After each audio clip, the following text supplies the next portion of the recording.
that's an interesting, the other side of it about the increasing number of accusations being connected to the underlying transformations of the university, related not just to, you know, the kind of stresses of publish or perish, but how those stresses of publish or perish are related to kind of political economy and disinvestment and the lack of jobs, you know, just simply the lack of jobs and the number of people competing for them, and institutions, you know, metrics being sort of proliferating in every aspect of everything that we do. That kind of whole culture seems to be driving increases. Absolutely. Right? And what I object about it is that it's driven from the big publishers in league, the big publishers who are, after all, you know, the big five, you know, let's say a $200 billion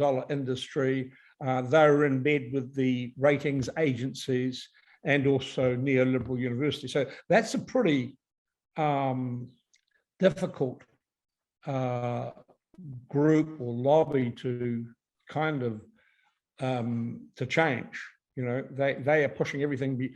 They're pushing everything before them. And you know, I'm talking also about the industrialization of the writing process and of the publishing process. So all of that is really concerning to me. Sure. Yeah, and that's maybe a kind of perfect segue to give you somewhat of a formal introduction and to get things going, because that sort of assemblage of issues will come up in some of the questions we want to ask you around knowledge socialism or possibilities for knowledge socialism and those kinds of things. So it's a good place to start. Yeah. Right. Okay, so I guess here we go. Okay. Hi, everyone. So welcome to Collective Intellectualities. I'm Amy. And I'm Alex. And then so we're so excited. We were just middle conversation, but we're so excited to welcome Michael Peters today. Just a quick intro: distinguished professor, Faculty of Education, the Beijing Normal University, executive editor of Educational Philosophy and Theory, editor-in-chief of the Beijing International Review of Education, and author of hundreds of articles, chapters, books, and I could keep on going on, but we wanted to switch it up today because you have so many things we want to talk about. And Alex and I know the breadth of your research and your scholarship and your work. Would it be possible, Michael, for you to describe what you do for viewers and listeners? Yeah, sure. I mean, the easiest way is to describe it in terms of what my interests. I did a degree. I did all my degrees in New Zealand. So I started off doing a degree in literature. You know, Shakespeare. I'm a failed poet. You know, I love poetry. I didn't know that. And you know, people, especially ex-girlfriends, who have said to me, "Please do not read your poetry. It's extremely boring." You know, so I had to try to find some other way of doing things, and I did a master's in geography. You know, actually Marxist geography of China, geography of India,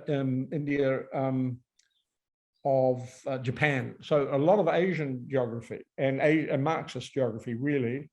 And then I went teaching, you know, for 7 years. So I really have an interest in pedagogy and teaching. I was a practicing teacher for 7 years.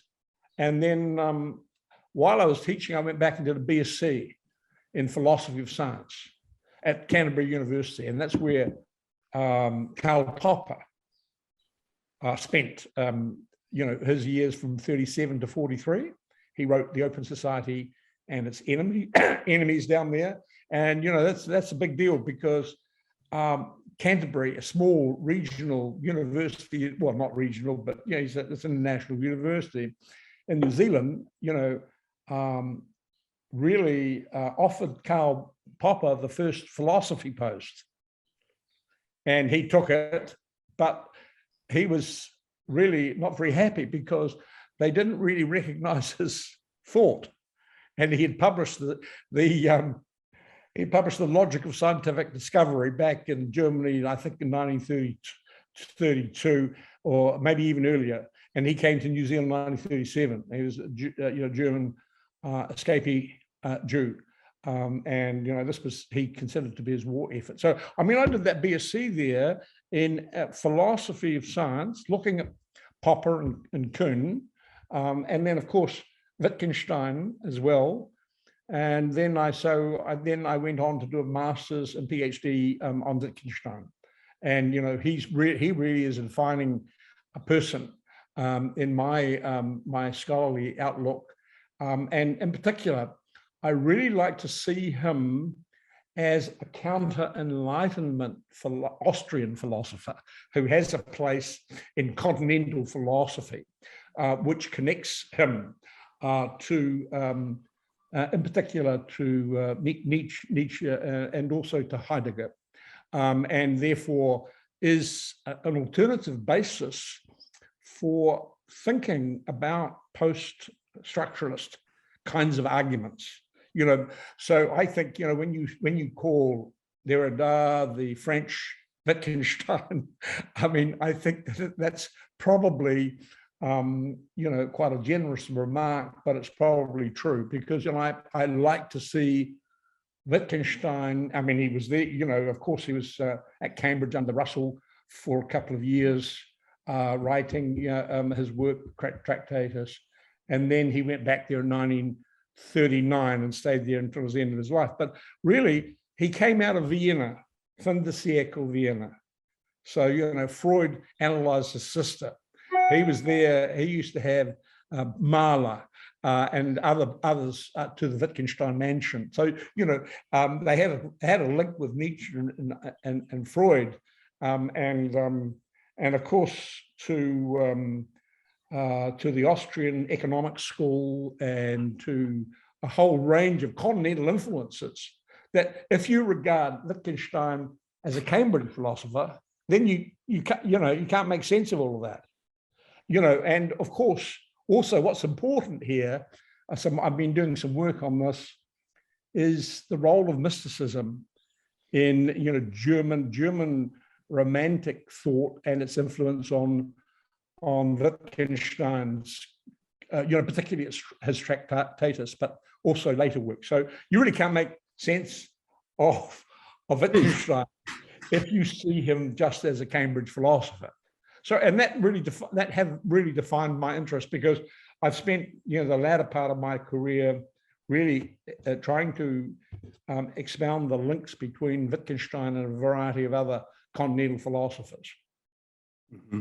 So it's interesting it's interesting to hear about your the various aspects of the formation of your thinking.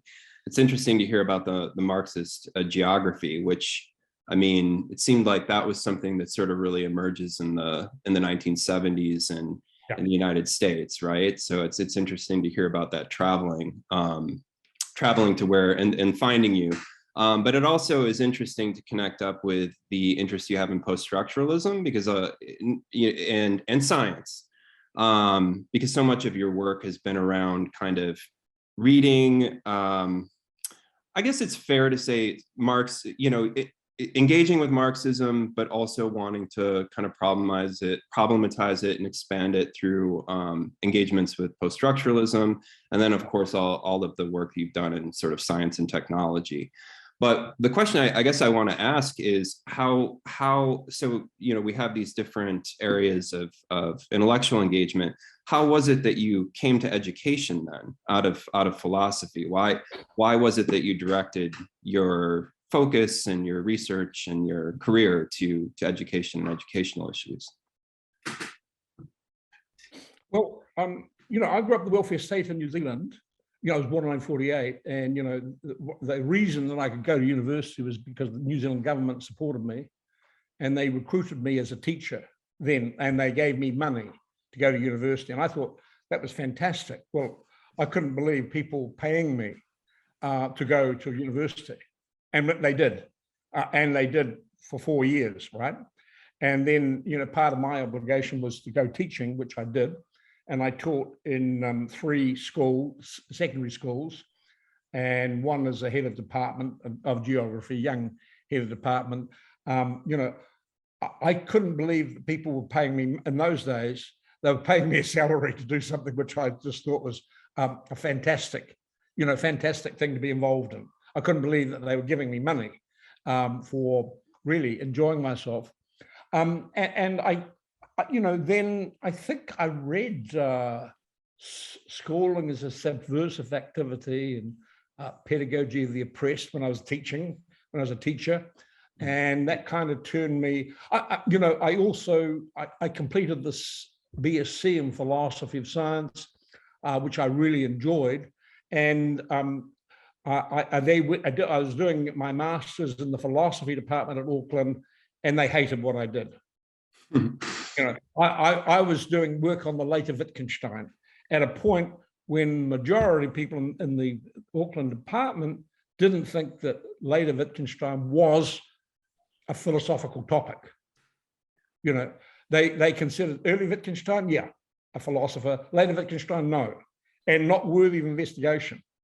I got the first class in that department for 7 years, right? So I was pretty good at, I discovered something, finally I discovered something I was reasonably good at, which was really, because it wasn't poetry. No, it wasn't poetry. And it wasn't geography either. I stumbled across philosophy. I was reasonably good at it. They gave me a first, and I thought, well, why would I do a PhD on the later Wittgenstein in a philosophy department that didn't consider him to be the later Wittgenstein to be an important philosopher?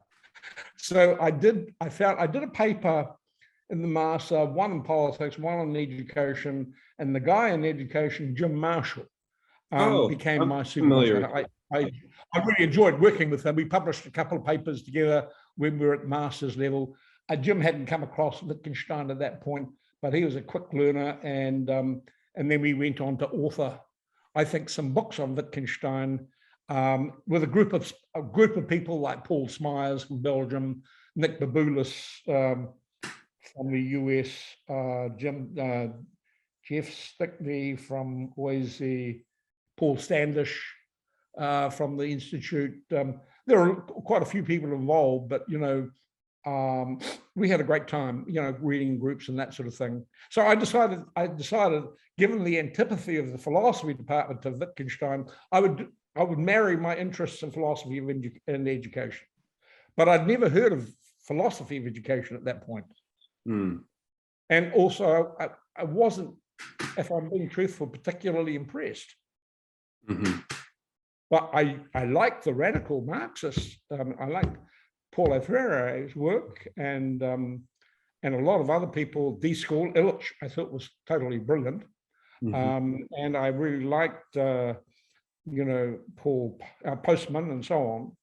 I thought those radical educators, mostly, Western, were really pointed me in a direction. And basically what I wanted to do was to provide I experimented with a kind of Marxist interpretation of the later Wittgenstein. Or certainly, let me say, actually, the thesis was a Hegelian interpretation of Wittgenstein. And out of that came, a kind of Marxist interpretation, which the philosophy department found even more excuse to, to disregard, basically. So that's how I got into it, really. That's interesting. And then you sort of end up doing quite a bit of work with Foucault. So how did Foucault sort of intersect with the later Wittgenstein and your interest in Marxism and particularly Marxist philosophies of education? What role did Foucault play in sort of complicating all that for you? Yeah, he certainly, that's a good word, Alex, complicated. Certainly complicated it and caused me a lot of headaches, all the time.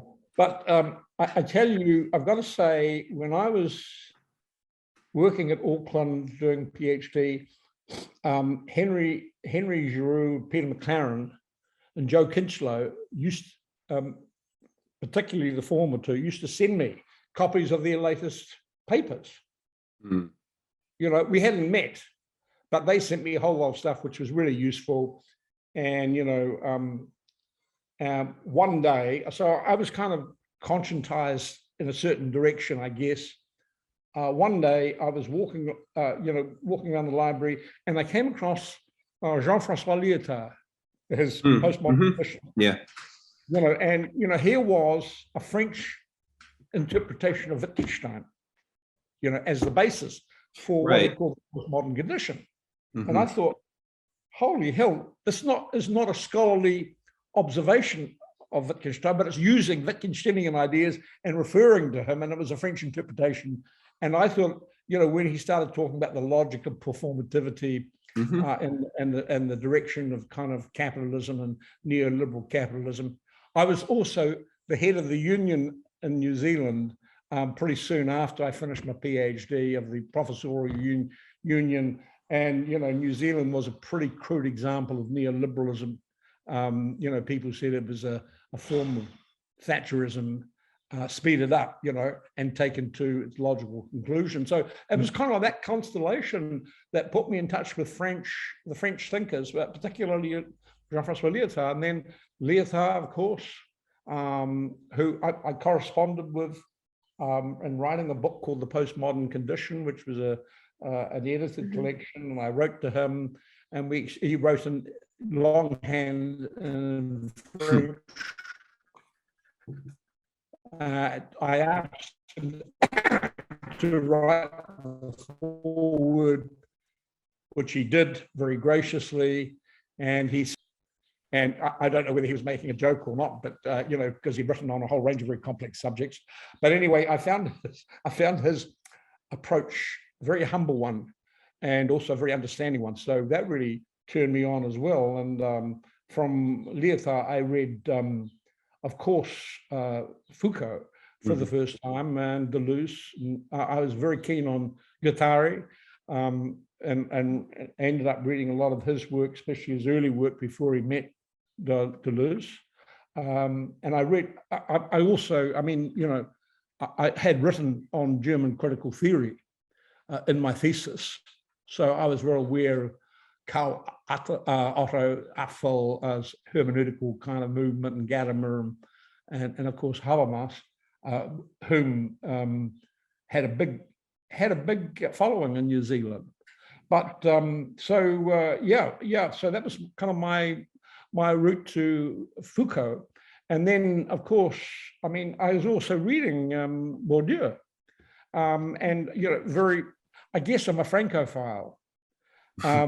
And I really do like French. I love, I remember one day sitting at my desk during my PhD, I was reading Derrida's an essay called The Time of a Thesis. And I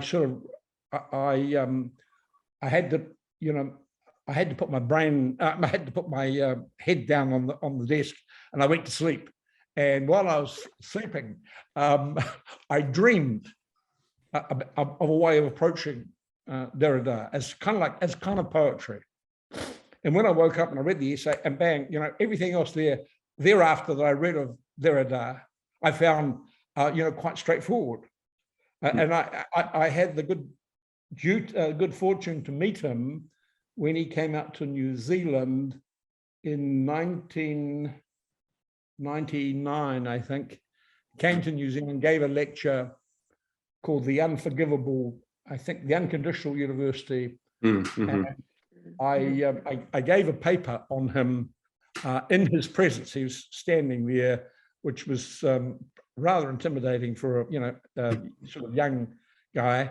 I remember starting off the paper by saying, I cannot understand why critics on the left and the right describe Derrida as apolitical, when really here he is in the process of deconstruction the whole of Western metaphysics by looking at logocentrism, which seemed to me the greatest political act that any philosopher could make. And then, of course, he went on to write, you know, Spectres of Marx and so on. Yeah, So, I was going to say that's right around the time that he comes back to Marx too, and the time when he's writing about the university. So it's kind of interesting that it came together in his late. Those things became very important to him in the latter part of his life and writing and so on. well, he let me publish that essay. So the one on the unconditional university, which I published with a friend of mine, although I haven't spoken to him for years, from Oise, who wrote on Derrida, Peter. Oh, Tryphonas, Peter Tryphonas.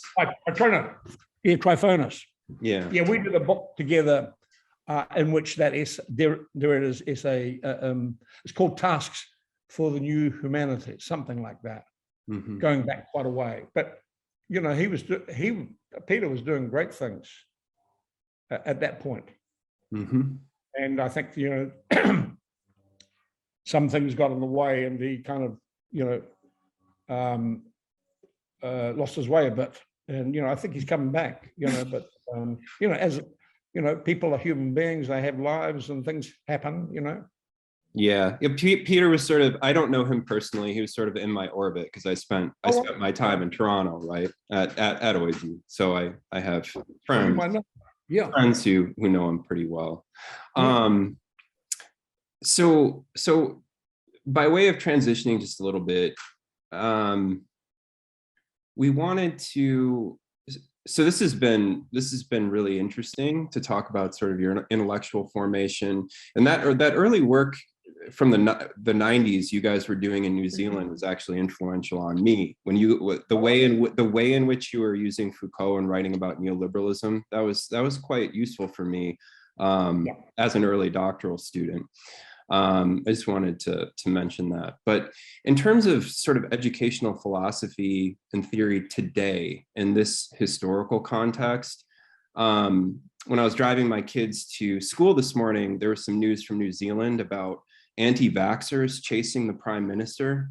And I thought that, you know, that's sort of indicative of this moment we're living in, and I knew we'd be talking to you today. So this context of sort of the pandemic, the spread of conspiracy theories, irrationalism in societies, here in the Civil War, here in America, we daily talk about the sort of impending Civil War. And I'm wondering, sort of given this historical context that we live in, and also, you know, your specific kind of intellectual formation and concerns, what you think the sort of role and purpose or possibility and limitations of sort of educational philosophy is right now, today? Well, I think you hit the mark straight off, because I say, you know, educational philosophy and theory, one of its targets has got to be conspiracy theory, you know, because that's a kind, let me put it that way, that is a kind of virus as well, a viral system, a meme viral system, which is damaging to public health. It's damaging to people's mental health. And, you know, when you have in New Zealand, never known for it, protesters threatening to kill the prime minister, right? Then you can see the influence of Trumpism and of the 36,000 lies that he told in the last year, and the way he pumps out what I call it conspiracy, government by conspiracy. You know, so Foucault, you know, is some classic here, because he's really, you know, his concept of biopolitics, you know, is an approach that I follow. And, you know, I think it's, you know, it has been elaborated by a lot of other people as well, who are sympathetic, more or less, to Foucault.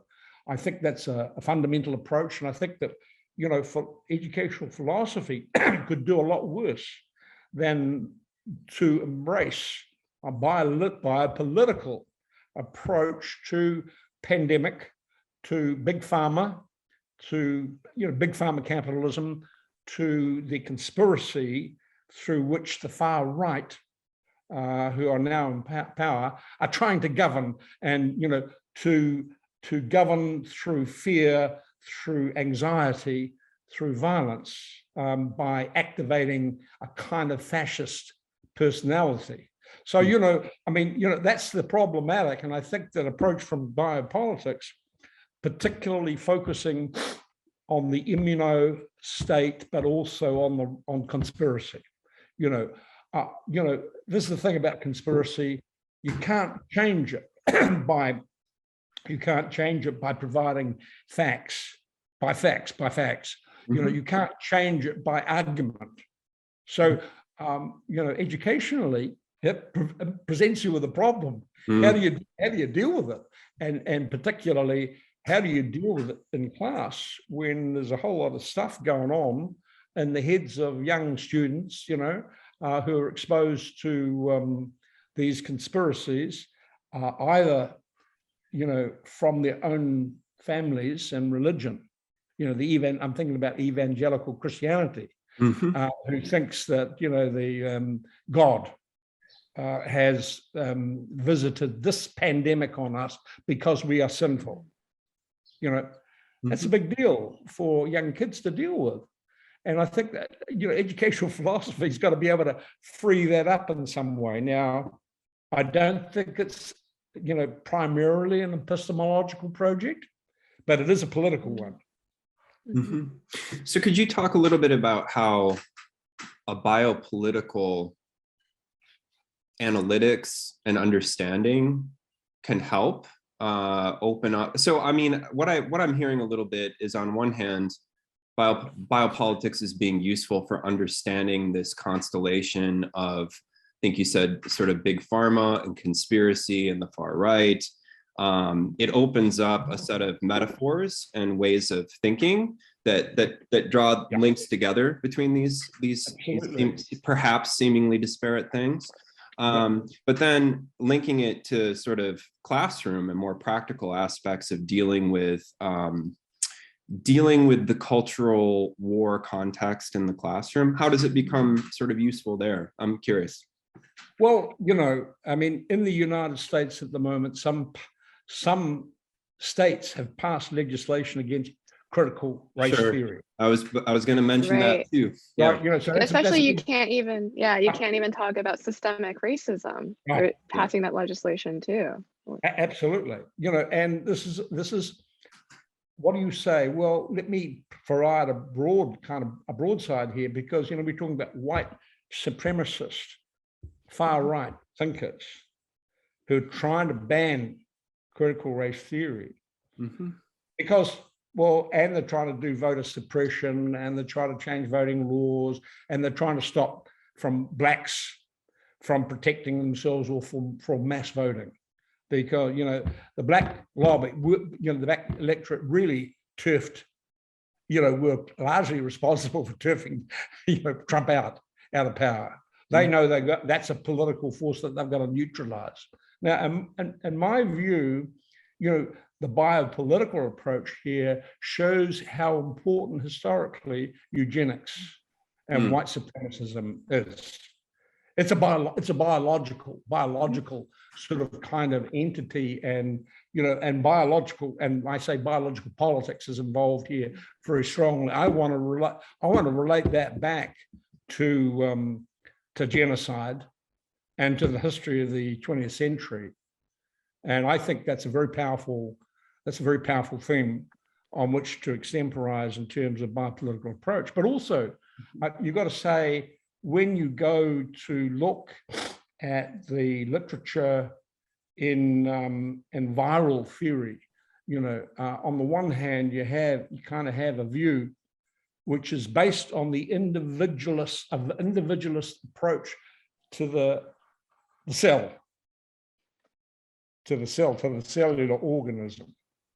And now what we're seeing in viral theory is a kind of understanding much more of a community, a biological community here. So, you know, I'm not thinking necessarily of a slavish adherence to biopolitics, but I'm thinking about ways in which we might use it as a understanding for viral theory.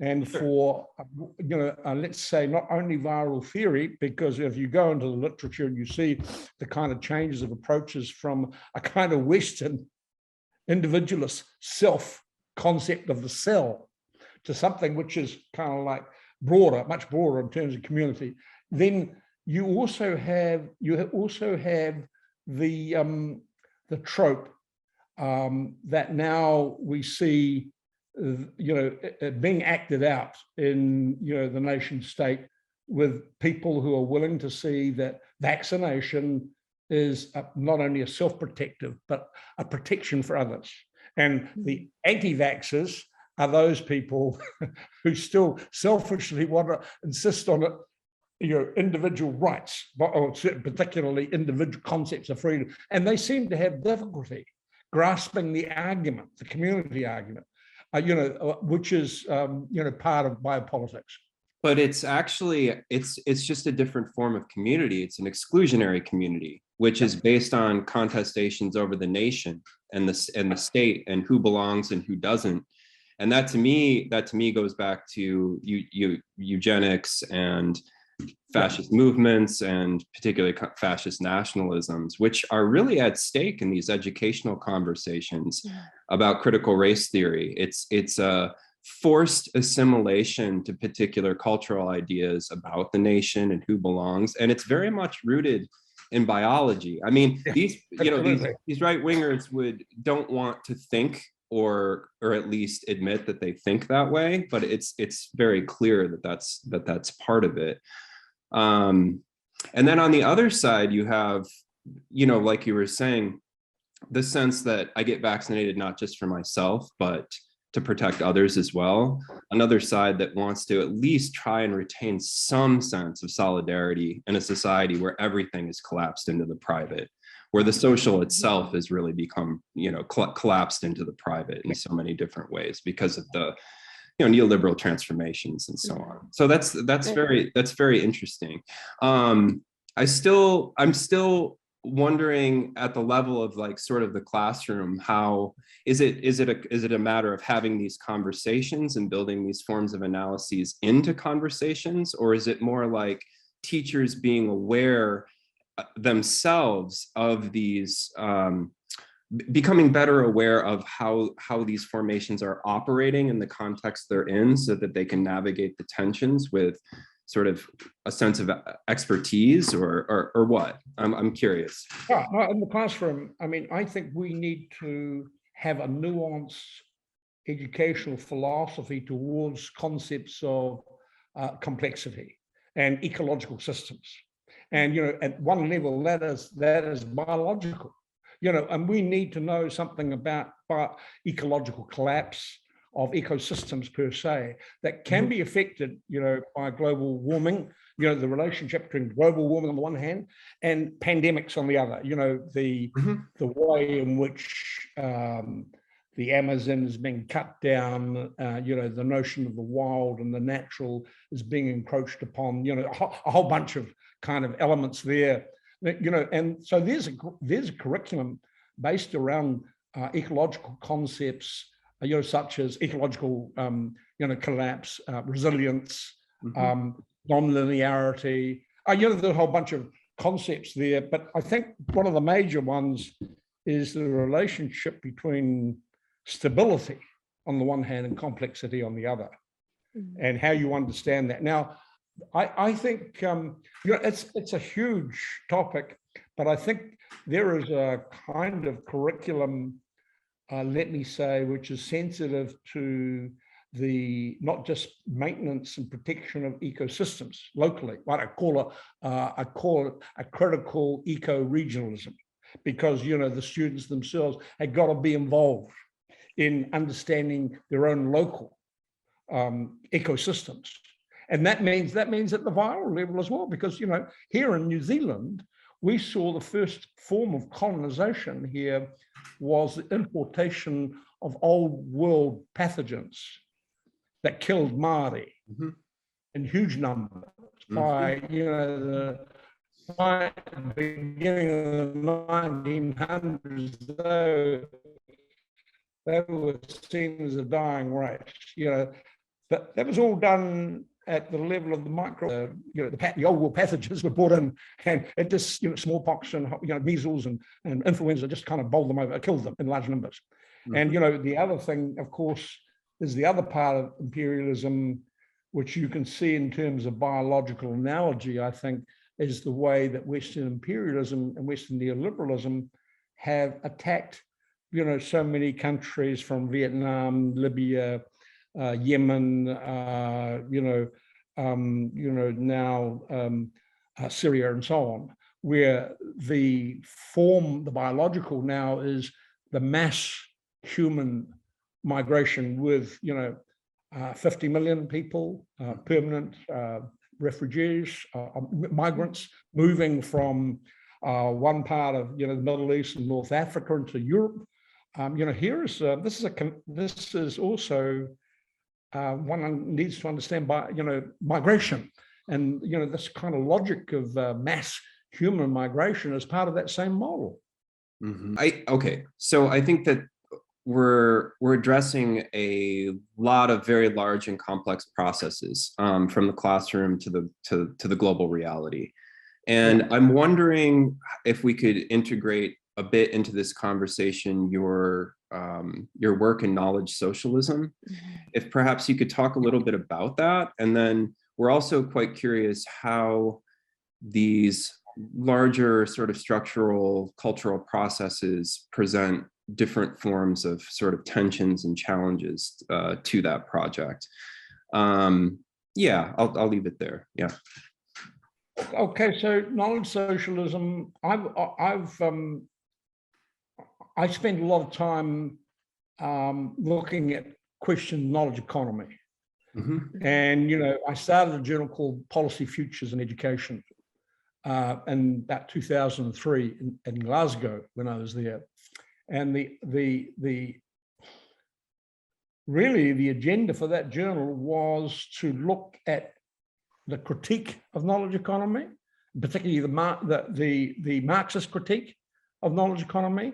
When it was all accepted that here was Chicago school thinking, and also, a mix of other ideas from Roma at Stanford, endogenous growth theory, and a whole bunch of other stuff, all American, pretty well all American, come down the chain from Austrian economics.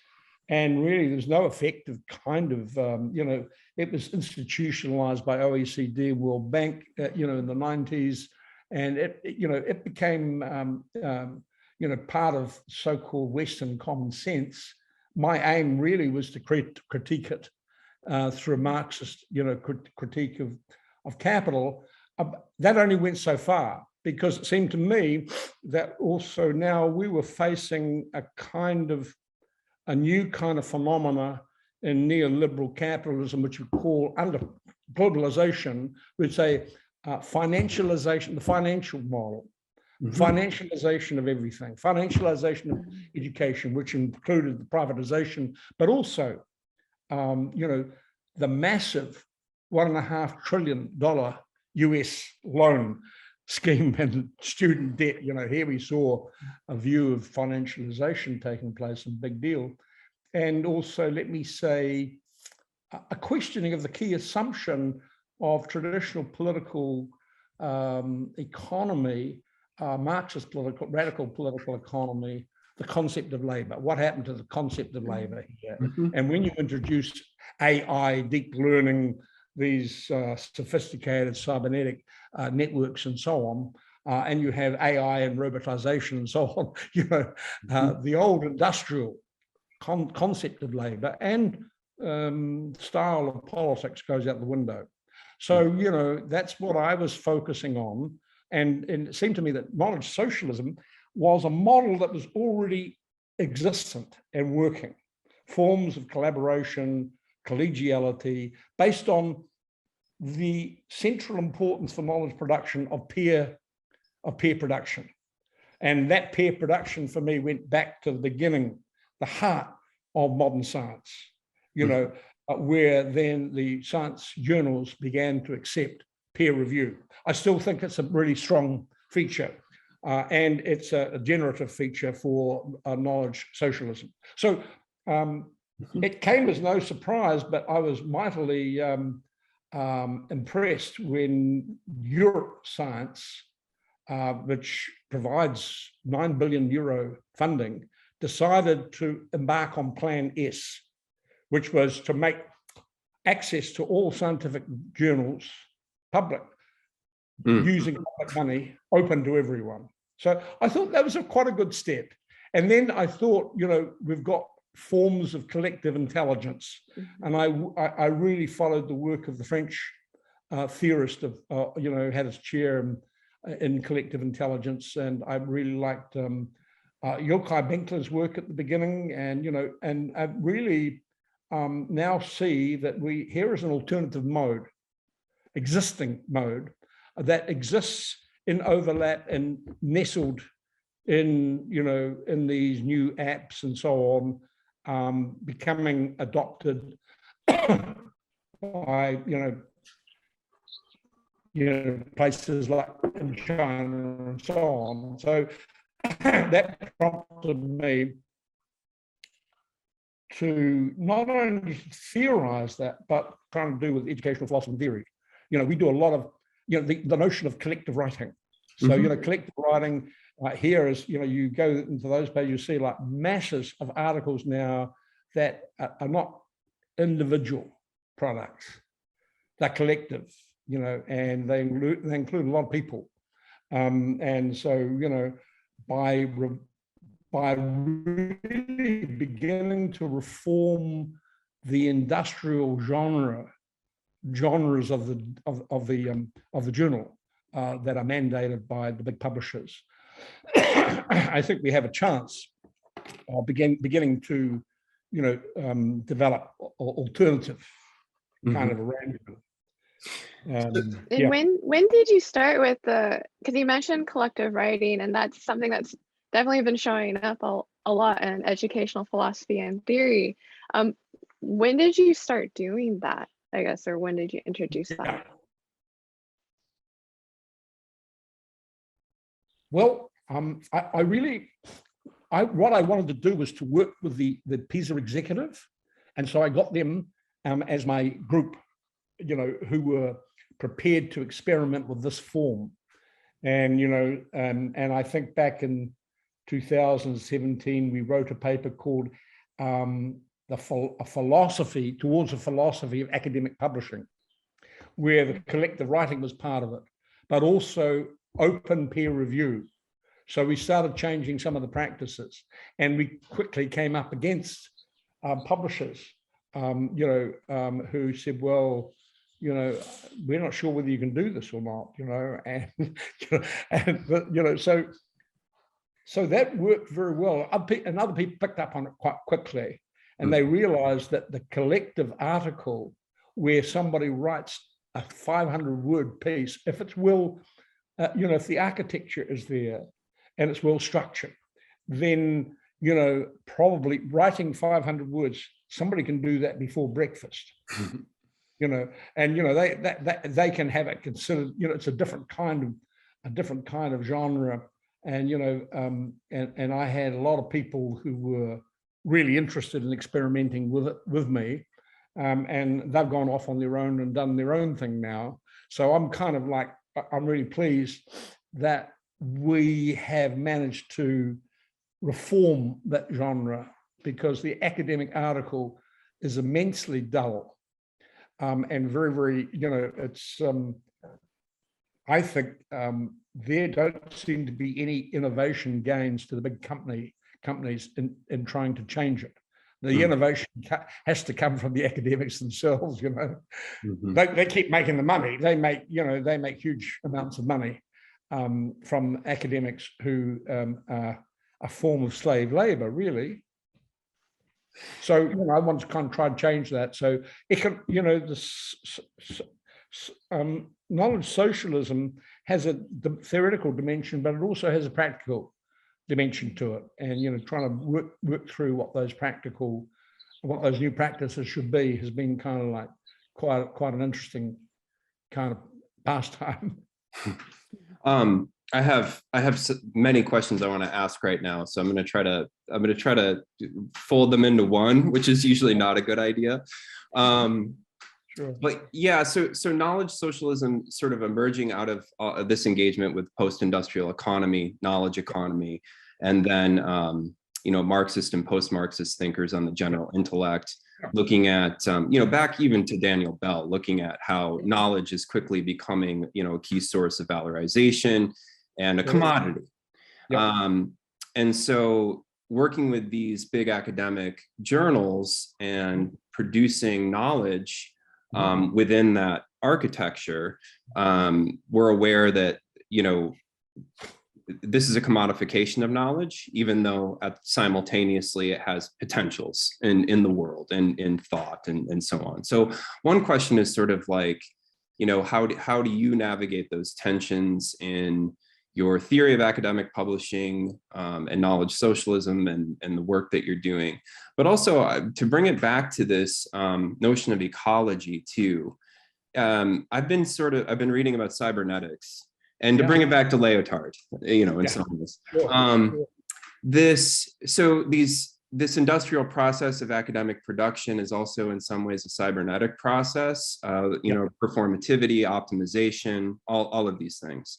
And I've been sort of interested in the early cybernetics, in the efforts of those thinkers to collapse notions of the natural and social toward the gains and optimization. And I would love to hear your thoughts on that, because that's some of the things that I'm thinking about, but how also ecological issues are also imminent to this system of commodification, and also efforts toward openness and knowledge socialism, the production of knowledge toward other ends than just strictly optimization or valorization. So I'm just wondering your thoughts about any and all of that. Well, my starting point really, those Macy conferences that took place in New York in the 50s, where the great cybernetic theorists came from, Pask and so on. And it also included Gregory Bateson, an anthropologist. And he wrote a book called Steps Towards an Ecology of Mind. So for me, that was inspiring to Deleuze and Guattari. When they came to formulate their post-structuralism, their particular view of schizoanalysis and schizo-capitalism, they really drew on Bateson's kinds of concept, because he was really adopting a cybernetic view of the mind, of the human mind. And and he didn't extend it into the material domain. Well, he did in some of his field work with people in the Pacific, in his PhD called Narvern, where he details some of these practices. But what we have here is steps towards an ecology of mind.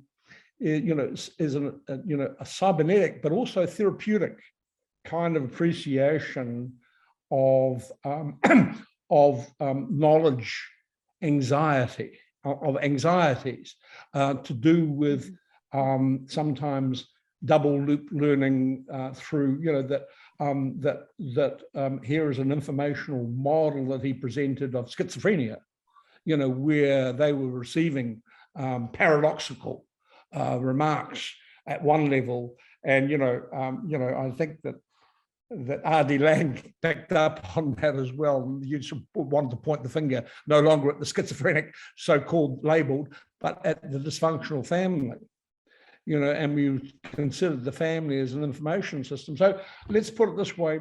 I think there's some early models there that began to bring these things together in this way. And I must say, I based a lot of my material on him. I think he's a great, source of inspiration, but also on Deleuze and Guattari, because in particular, I like Guattari because he has a clinical application. He developed his work out of a clinical application, and it was about really practices of kind of mass democracy within the psychiatry movement, and away from that kind of, so there are forms of learning here also, which is non-authoritarian forms of learning, non-fascist forms of learning. And, those interest me greatly. And I think that they are transferable. Now, when we come to, commodification, I would say, look, one of the interesting things about knowledge as a commodity is that the law of scarcity does not apply. And basically, why doesn't it apply? Well, because we can share a PDF with one person or 1 million people or 100 million people at no extra cost, zero cost, zero cost sharing. So, suddenly you move to a kind of post-industrial domain where knowledge operates differently from other commodities. I think that's absolutely fundamental. And we understand, the capacity now, increasing capacity of sophisticated cybernetic systems that are world systems now developed by the big tech, where we labor endlessly and give away our personal data for free, and they suck it up, and they provide the kind of predictive products that we are psychologically well disposed to buy. That's how the model works.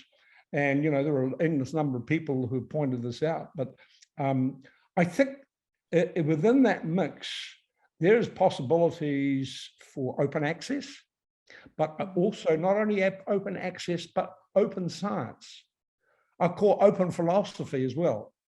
And, where the emphasis comes on peer structures and peer production and peer ownership. You got to own, simple ownership means the production of, symbolic production.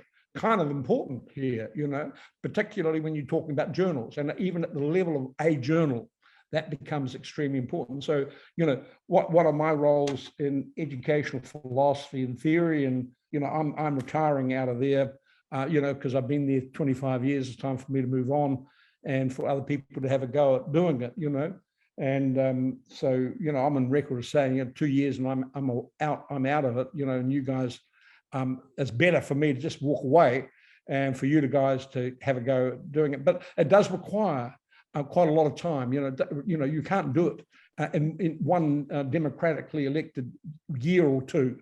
You've really got to have a commitment to it, and you've got to work to it. But I think what we've done is to produce. We own the journal. Tina started up Pisa Agora. We had a conversation about a free, open access aspect to the journal, which is kind of important. We've got another journal there that I was the editor of and started by Jim Marshall and Conor Lancashire going back 1982. We've resurrected that. That's open access as well. So we really want the open access part of it, and we're making a lot excuse me, a lot of material free online. So one way of breaking the subscription model is to, all the editorials are free and a lot of the collective articles are free. So we're kind of like trying to change the practice there.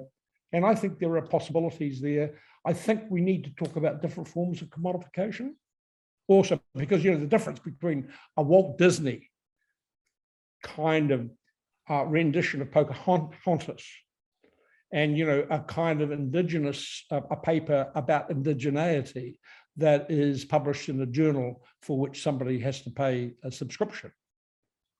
And also I want to say, I'm really keen, because they haven't yet colonized conversation, That's what, Michael, that's what the metaverse is for. So I wonder a little bit if NFTs aren't an effort to deal partially with the scarcity problem, the scarcity abundance of knowledge problem, which is maybe a conversation for another time. But I also think it gets to I think an important question and maybe a kind of place to wrap it up. Which, we have the emergence now of the metaverse. Who knows what'll come to it? We don't know. Maybe nothing. Maybe it'll be, or maybe we're all going to be pulling a lever in some factory in the metaverse to earn digital coin in order to support ourselves. And we are having to buy NFTs in order to, have our clothing in the who knows. But I guess my point is like, where is all of this headed vis-a-vis knowledge production and the linkages that we've been making throughout the conversation to education, knowledge production, ecology, fascist politics. These are some of the themes that have emerged, and just wondering your take on sort of where it's headed, where things are. I mean, put it this way, I'm really impressed with Amy and your concept of a series of recorded sessions with thinkers, with people around the world. That's one way. That's one direction it's headed. Because first of all, writing is a little tedious. Journal articles, reading journal articles is incredibly tedious. And there are no visuals there, and oh my God, they use this sort of arcane language and so on. I mean, I think that on the one hand, we are really headed towards a greater magazinization of periodicals, and I think also greater visualization, and let me say, and also a digitization and archive, and some of that's good and some of it's bad. It does mean ownership becomes very concentrated, and I think we've got to somehow understand that between them, the big five have like 50% of all the humanities, and something like 35% of the social sciences, or vice versa. I just can't quite remember the way it goes there. So there's a tremendous ownership, and it's an ownership at the process level, but it also intrudes into the content as well. And I think again, a kind of critical eco-regionalism provides a lovely model for what's possible in the world of academic publishing, for groups of scholars who really are committed to a kind of objectivity, a greater objectivity, let's say an evidence-based kind of concept, also to critique, to political economy, to understanding the world in terms of greater complexities. I think that we haven't yet seen the possibilities of collective intelligence, although I'm really much more in tune with AI systems that involve the interface with humans. Autonomous intelligence systems, augmented. They call it augmented intelligence, and I think that's a really good way for a critical academic publishing industry to emerge. So it's following the model of the critical eco-regionalism, and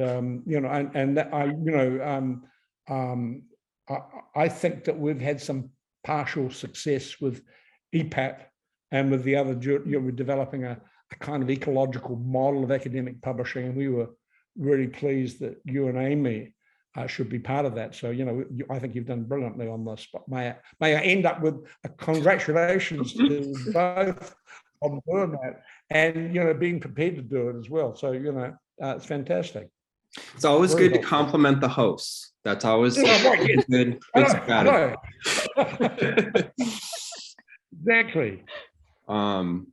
Well, Amy, do you have any last questions?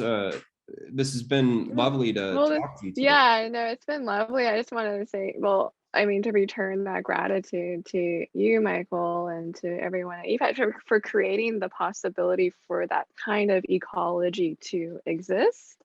and to have that kind of branch out and experiment and see where it takes us. And I think that's the possibility that is very sorely needed in today's historical contemporary juncture. Yeah, no, well, you guys are doing some really good experimental work there, and it's collectivist, as you say. The only other things that I'm thinking about is, we're having educational philosophy and theory is all the flavor of the month in China. We have now a huge number of Chinese scholars writing for us, and I think Beijing Normal University downloaded like 7,000 papers last year. Oh, wow. Yeah, so we've got, and that's the top institution in China. So we're certainly international. We might be Western Chinese, but Chinese are quickly. Our number of submissions have grown now from 300 to trending to 500 papers, in 1 year. So it's grown very rapidly, and that creates problems. We need to know how to deal with that. Well, it seems like you were talking just a little while ago about sort of human-machine cooperation as part of a regional eco-regionalism, and that being a kind of interesting direction for things. But it occurs to me, just having software that can immediately translate Chinese into English and English into Chinese could potentially create much more interesting synergies between these two worlds that find themselves, at least at the geopolitical level, in increasing tension and conflict and so on. So I agree, and I think that we should be looking really at platform socialism as a model for our academic journals. It works. Platform capitalism, sure, but we can make it work for platform socialism, I think. And my hope is to be involved in that kind of process in China. That's where some of my energy is going. Well, that sounds. I think there are lots of questions we would want to ask you about that. So maybe another time we'll have you on and ask you. We'll take it in that direction and learn more about that work. Well, and from your views about the metaverse, frankly, I do have some. I think with what's his name now, the guy who heads up Facebook, Zuckerberg. Mark, yeah, Zuckerberg. Zuckerberg. I think the metaphor of putting on some goggles on your face here and looking at reality in a kind of inner space can't be the complete answer. No, I think it sounds dystopian, frankly. I don't, the science fiction author Kim Stanley Robinson. He's also a father, and I was listening to an interview with him, and he said he tries to encourage his he tried to encourage his kids to, like, why you play those video games? You can just go outside. The world is rendered in 10 million higher quality resolution and pixels, and is vastly more interesting than anything you're seeing in the, anyway, that kind of idea, I think, is but that's also, there are questions of sort of speed, and Bernard Stiegler talks about the addictogenic nature of these technologies, and I think that's something that also represents a patchwork of problems for knowledge production, scholarly work, and circulation of theoretical ideas or philosophy, because that requires a kind of slowness and a kind of way of looking and viewing that it does really get screened out of the dominant technological platforms and the incentive structures through which they've been built and through which people are engaging most often. So anyway, my 2 cents. Couldn't agree more. Yeah. So I'd like to learn about that more, Alex, from you guys. Okay, that sounds good. Michael, thank you so much for joining us today. It's been wonderful to talk to you. Good to see you both, and good to hear, dialogue. Okay, sounds good. We'll be in touch. We'll be in touch soon when we get this thing edited and put it out there. Great. Okay. Good. I hope you have a Thank good you so academic year for the year. You both. Okay. Sounds Yeah, you too. Thank you so much.